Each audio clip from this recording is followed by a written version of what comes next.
এর কপালে আল্লাহ ইসলাম লেখে নাই। খাতামাল্লাহু আলা কুলুবিহিম ওয়া আলা আবসারিহিম, আমি এদের অন্তরে মরিচিকা ফেলে রেখে দিয়েছি, মোহর মেরে দিয়েছি। হঠাৎ করে একটা ঘটনা মনে হয়ে গেল, আমি আপনাদেরকে বলি, 2 মিনিট সময় লাগবে। আবু জাহেলের কপালে যে আল্লাহ ইসলাম লেখে নাই, এই কথাটা বুঝাবার জন্যে আবু জাহেল একদিন একবার বিয়ের একটা দাওয়াত পাইছে, তো লিডার মানুষ না, তো মাগনা মাগনা কিছু না দিয়ে কেমনে খাওয়া যায়, তো চিন্তা করে দেখছে আমি এক কাজ করি, আমি একটা ভগবান দিয়া ফেলাই, লিডার মানুষ ভগবান দিয়া লাগে, একটা মূর্তি রে ভালো করে কালারিং কইরা রং টং দিয়া কান্দে লইয়া ছুটছে, রাস্তায় পেশাবের হাজত হয়েছে আবু জাহেলের। তো মূর্তিরে কয়, আমি একটু পেশাব করে লই, তুই একটু রেস্ট নে, রিল্যাক্স কর। তো পার্শ্বে মূর্তিটারে দাঁড় করায়া পেশাব করতে বলছে। রাস্তা দিয়ে যাইতেছিল কুত্তা তো আল্লাহরেও চিনে, সুবহানাল্লাহ কন। কুকুর তো জান্নাতেও যাবে, কুত্তা কি আর মূর্তি সুর্তি ভগবান সকল এগুলি বুঝে না তো। দিছে ঠ্যাং তুল্লা ঝাঝার করে। আবু জাহেল কয়, ব্যাপার কি? পেশাব করি সামনে, আওয়াজ দিয়ে অফিসে, পেছনের দিকে নজর করে দে, বিনাশ করে লাইছে। এই কথাটা শুনে যারা যারা হাসলেন, আপনাদেরও সোয়াব হইছে। জাগা মতো হাসলেও সোয়াব হয়, জাগা মতো কাঁদলেও সোয়াব হয়।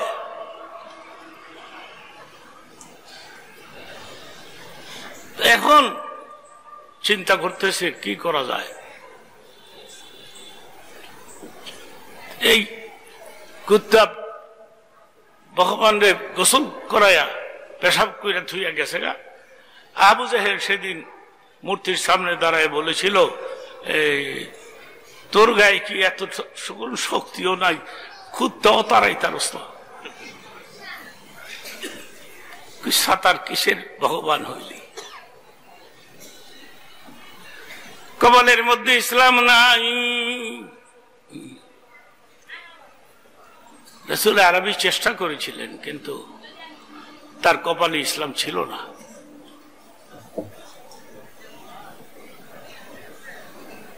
সেই দিন আবু জাহেল বলেছিল, তাইলে কি মুহাম্মদ সাল্লাল্লাহু আলাইহি সাল্লামের নিয়ে আসা ধর্ম ইসলাম এটাই রাইট?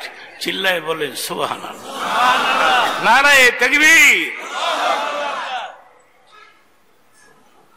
খাতামাল্লাহু আলা কুলুবিহিম ওয়া আলা সামিইহিম।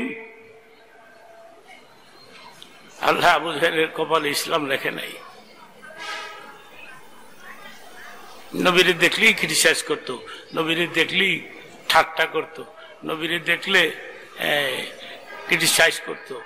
আর এটা বলতো সে যে আল্লাহ তোমারে কি লেগে নবী বানাইছে, সোহে আমারে দেহে নাই, আমারে বানাইতারলো না। কিন্তু রসুলের সঙ্গে শত্রুতামি করছে, নবীরে দেখলেই ক্রিটিসাইজ করতো, ঠাট্টা করতো। আলেম ওলামা দেখলে যেমন আমরা ইদানিং ঠাট্টা করি, ক্রিটিসাইজ করি, এগুলি মোল্লার জাত, এগুলি মোল্লার জাত, এগুলি কাঠ মোল্লার জাত। হ্যাঁ, পুরুষেরাও আমাদের দেখতে পারে না, মহিলারাও আমাদের দেখতে পারে না। ঠিক কিনা বলেন? কথা কয় না কে? আরে মহিলারাও আমাদেরকে দেখতে পারে না, পুরুষেরাও আমাদের দেখতে পারে না। গুলশানে, ধানমন্ডিতে, তারপরে ওই সমস্ত বড় বড় এরিয়াতে মহিলারা আমাদের দেখলে মনে করে এগুলি এগুলি মানুষ না, এগুলি জিন জাতের বোধহয়। আমাদের মানুষ মনে করে না তো। আর এগুলি আমার পরীক্ষা করা কথা, এগুলি মোল্লার জাত, মোল্লার জাত। কেউ দাঁড়ায়েন না, পাগল হয়ে যায় না মনে ওয়াজ থুইয়া বাইরে যাওয়ার লেগা। কেউ যদি যান তাহলে আপনার কপাল নষ্ট হয়েছে, কপাল পুড়ছে।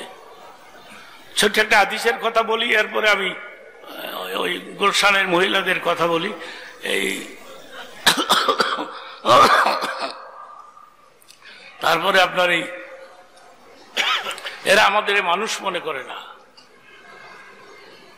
বক্তৃতায় মাঝে মধ্যে আমি বলে থাকি, দুই বান্ধবী একসাথে লেখাপড়া করছে ইউনিভার্সিটি পর্যন্ত। এক বান্ধবীর বিয়ে হয়েছে অফিসারের কাছে, আরেকজনের বিয়ে হয়েছে হুজুরের কাছে।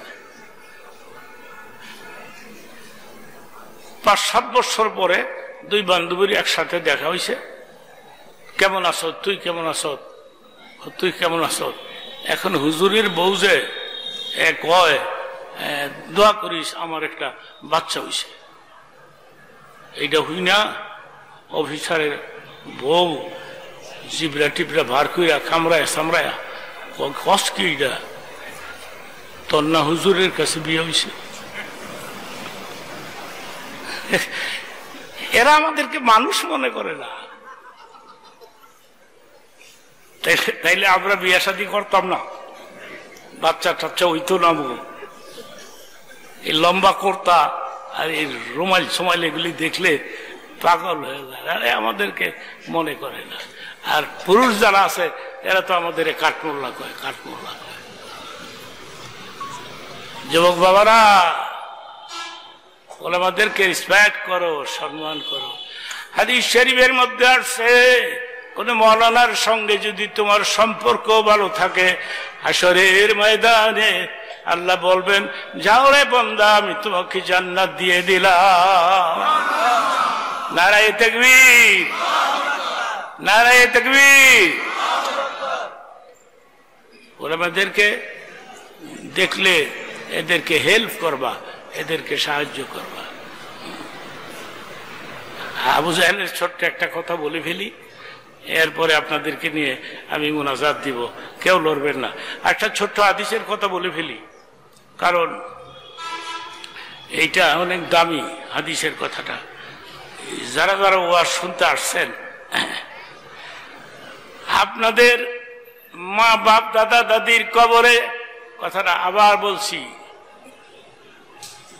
আপনাদের যারা যারা ওয়াজে আসছেন এবং বসছেন, আপনাদের মা বাপ দাদা দাদির কবরে ফেরেশতারা যাইয়া খবরটা বলে দিয়েছে, তোমরা জানো তোমার ছেলে যে ওয়াজে আসছে, তোমার মেয়ে ওয়াজে আসছে, তোমার নাতি ওয়াজে আসছে। তখন মা বাপ জিজ্ঞেস করে, ওরা কি ওয়াজ শুনতে আসছে? কে হ্যাঁ আসছে। তো এরা কি আমাদের জন্য দোয়া করবে? বলো ফেরেশতারা, এরা কি আসছে? যদি এসে থাকে আমাদের জন্য দোয়া করবে। সুবহানাল্লাহ বলে, সুবহানাল্লাহ।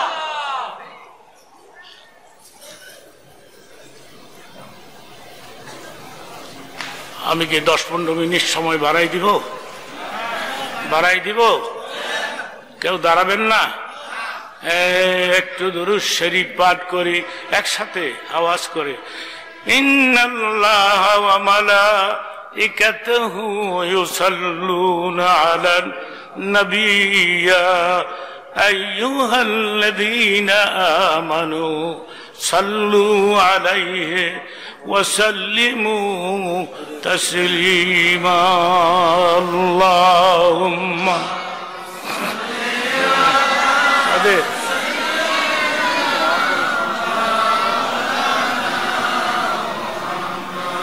কেন চেয়ারটা একটু সামনে দিয়ে অল্প বেশ। আপনাদের দুরূদের আওয়াজ শুনে মনে হচ্ছে ক্লান্ত, মনে হচ্ছে সারাদিন রোজা রাখছেন। আরে আয়াতটা যেটা তেলাওয়াত করছি এটার অর্থ বুঝছেন? আল্লাহ বলছেন আমি এবং আমার ফেরেশতা নিয়া একসাথে সব সময় আমার নবীর নামে দুরূদ পাঠ করি। এটা সুবহানাল্লাহ হইল? সুবহানাল্লাহ বাইত গিয়া কইেন না।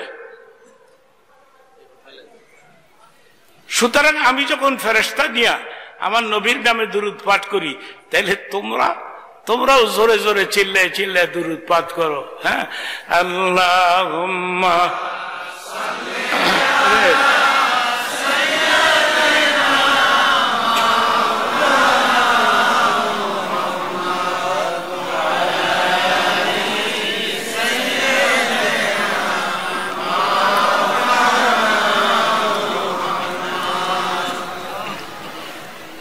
मुझे कुछ मिले या ना मिले मोहम्मद मिले। চিৎকার মেরে বলেন আল্লাহু আকবার। অর্থটা কি? আমি পৃথিবীতে কিছু পাইলাম অথবা না পাইলাম, আমি মুহাম্মদ সাল্লাল্লাহু আলাইহি সাল্লামকে পাইলাম। यानी वो शई जो अल्लाह मिले। अरे रसूल के যখন পাইলাম আল্লাহকে পেয়ে গেলাম। চিল্লায়ে বলেন আল্লাহু আকবার।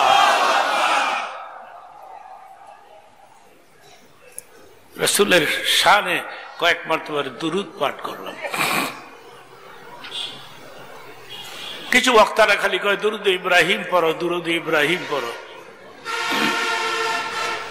আমি বললাম দুরূদ ইব্রাহিম বলতে তো আমি এই পর্যন্ত কোথাও পাই নাই। কোনটা দুরূদ ইব্রাহিম? দুরূদ ইব্রাহিম তো নামাজের মধ্যে পড়া হয়। আর যেই দুরূদ ইব্রাহিমটা বক্তারা পড়ে,